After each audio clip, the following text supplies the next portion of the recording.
Ooh, shady camera. A video on something I saw online this morning, and it was pasta with cabbage and an egg, and I was kind of like, that looks really nice until I found out it was cabbage, and I was kind of like, oh, it's kind of quite a bit rubbish. Well, I suppose it wouldn't be. I could make it nice, but I kind of thought, well, what we'll do instead is we'll use leeks instead. So I cooked pasta with vegetables before, and I'm sure I cooked pasta with leeks. And we've got a little bit of serrano ham as well. So and there's a little bit of chicken stock in there for added flavour. So standard way of, we're going to put some cheese in as well. So it's standard way of me kind of cooking pasta. If I'm going to be doing it like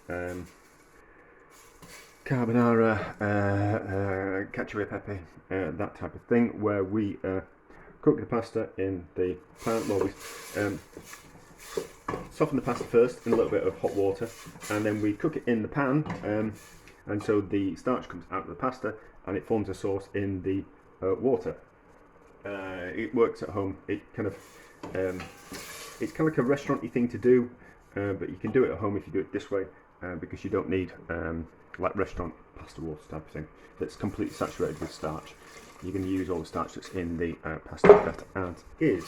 So we'll just start that off in the pan, and then we're going to throw in the leeks, and then we're going to put in the cheese. We'll kind of form it all in the sauce and all that kind of stuff, and then we'll put the serrano ham in at the end. I'm only using a bit of serrano ham because I was given some, so we're going to be using some serrano ham. Otherwise I wouldn't have used it. I would have just done leeks and pasta and a poached egg. So we're going to soft poach the egg as well, so it'll kind of form a sauce, and it'll be and the egg will add to the kind of sauce type thing. Does that make sense? I kind of lost my train of thought. So we'll keep moving this around. As it moves around, the starch will come out of the pasta and it will go into the sauce. I'm thinking the leeks are probably going to take about the same amount of time to cook as the pasta. Oh, and there's some chicken fat in there as well. I would have used lard because we're using serrano ham, but I've got chicken fat in the house. So there's 250 grams worth of pasta. I don't know how much serrano ham. Half a packet worth. How much leeks we've got? Prepped leeks we've got. Let's weigh this. So there's 480. So not a lot of container weighs. There's probably going to be too much leeks. Not to worry, it'll cook down. Loads of water will come out of the leeks as well. Form the sauce. So there's that. Is that 480 or 380? I can't remember. I'll look back on it. But there's 90. The container weighed 95 grams, so that'll be fine. Yeah, I think the leeks and pasta will cook about at the same time. So the leeks will cook down. They'll infuse flavour into the pasta, so it'll be like another layer of flavour. Do a bit of washing up on here, and things are cooking away. A little bit. If you're going to cook the vegetables and the pasta, you've just got to be a little bit more careful. When kind of adding the cheese and things like that, but it kind of works, and we get more flavour. I've done it with courgettes, and I probably did it with leeks, and certainly did it with carrots, and they all kind of work really well because you get like a bit of a vegetable stock out of the vegetables as they cook, and it kind of improves the dish. And then so it's gonna, if you can think of leeks and bacon work really well. So serrano ham, it's a porky product. And then an egg as well. You're going to think, well, like quiche Lorraine, now, isn't it? Cheese, leeks, and bacon. Is the leeks and the quiche Lorraine? But you kind of think, yeah, no, all kind of flavour ideas. So I suppose it would work with cabbage, but I didn't want to eat cabbage. I just kind of thought the leeks would be nicer. So that's that. They're going to work well. Let's move that out of the way. Grate some cheese. So it's hard Italian cheese. I don't know what it is. It's just cheap, hard Italian cheese from the supermarket. It's quite young as hard cheeses go, so it melts nice and quite easy. If you're using older cheeses, I'd grate them smaller than this. I'd use that to grate the cheese if you're using an older cheese, but this is quite a young hard cheese, so it's fine on that setting and it'll melt easy enough. And I think that's kind of the problem where people kind of fall down when they're making dishes like cacio e pepe and what we call pasta alla griglia and carbonara and those type of things. I think that's where they kind of probably, that's a good ratio, isn't it? That's probably kind of where they go wrong, that the cheese is too old and too hard and it doesn't want to melt properly. So I kind of recommend a younger, harder cheese rather than something that's old and full of flavour and kind of quite and really hard. You know, that's kind of my idea. So now we're coming with that, we should be really poaching an egg, shouldn't we?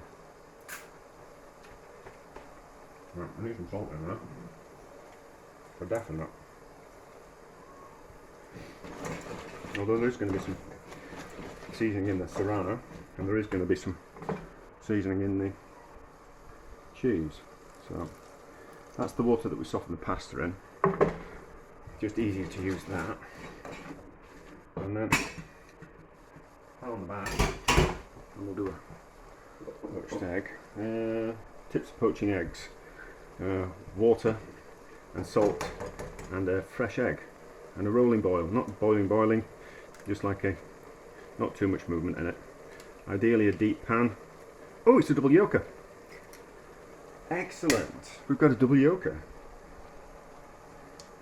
So I'll just poach that on the back. That's just made my dinner a lot better, isn't it? Good old double yolker. Put some pepper in there.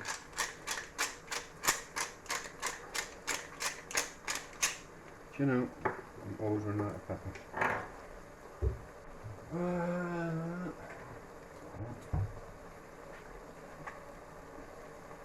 So the idea is that you, by the time the majority of the, getting pepper all over the floor now, by the time the pasta is cooked, the water should be almost evaporated, and completely saturated with the starch from the pasta, and that's what's going to form the sauce. So it's kind of like a risotto type of thing, that you want it's starting to go thick. So it's kind of a risotto where you add a little bit more water, and by the time that the stock is completely evaporated, then the risotto should be kind of ready type of thing. Do you know, if you know what rice you're using, and you've used it before, you can get to a stage where you can just add all the water in one go. It's not just as creamy, but it's just a confidence thing, really. There's rules are always meant to be broken. Alright, okay. So, our pasta is almost ready.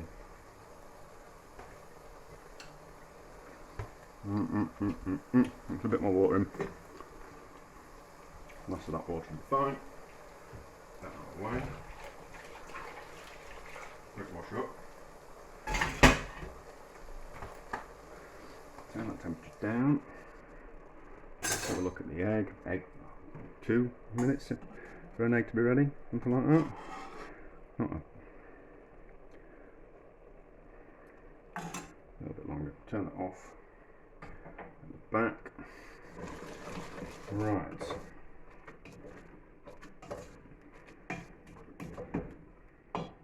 So, test the pasta. That's ready. How much cheese are we putting in? No, we'll do a proper recipe, eh? Let's measure this amount. Probably need a little, just a tad more than that. So we've got about 95 grams. Probably want a little bit more water in that. But what we'll do is we'll add the pasta, we'll add the cheese to the pasta and the leeks. And we'll give it a mix around, and we might just add a little bit more water. But the leeks are going to leach out some more of their water, so we've just kind of got to judge it. As always, you can always add a little bit more water. Kind of difficult to cope with it if you add too much in one go. So you can add a bit, See if you need to add any more, and then add a little bit more, rather than throwing a load of water and then get it wrong. That's all, isn't it? Does it want any more? Yeah, let's put a bit more in. So we'll put like another 20 grams, something like that, and then we want a bit more water as well, and then that egg can come out. Just neaten that up. Not the best poached egg, but we'll kind of see.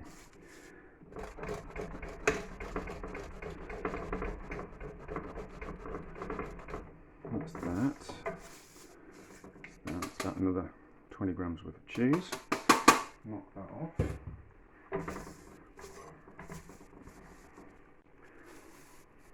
Cheese in. Out of the way. That's alright. So Leeks have got rid of some of their water out of them. So that's made a nice, see? Made a nice creamy sauce. We need a little bit more water, just a little bit. And then we might, we need to pour in the ham as well. If you add the ham in, if you cook the ham in it, what tends to happen is all the cheese wants to stick to the ham or the bacon. So always cook the bacon first, take it out, and then cook all the ingredients, and then add the ham back in, like that. And then when the cheese doesn't want to stick to the ham, it wants to make the sauce. Here we go. So,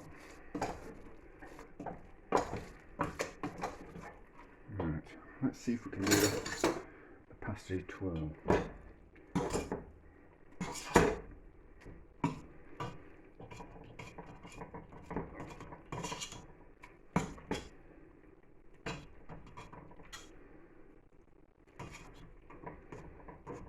Make it look kind of pretty. And we'll have to take a picture. So we'll do one twirl. Oops. You really should do it on a plate. That's not bad for a twirl, is that? Let's do it on a plate. We've got more. We'll do it on a plate. And that looks a little bit better. Well, we'll do 2 pasta twirls. Let's get that out of the way. You kind of need to be quick like this because it starts to, the sauce wants to congeal. And the pasta carries on cooking, so it's a little bit, you've got to be a bit quick. And it's probably a little bit past its best already, but there we go. That's alright now.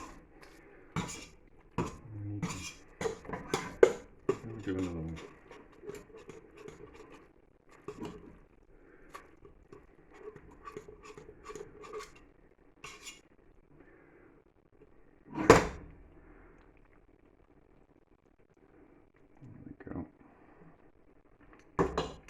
On top.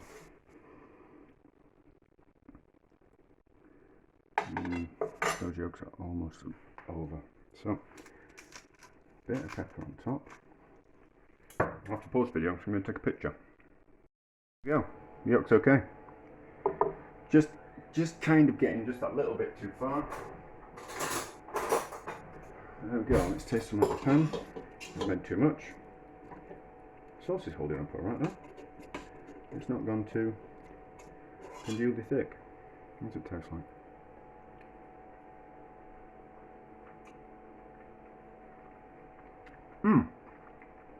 That's delicious.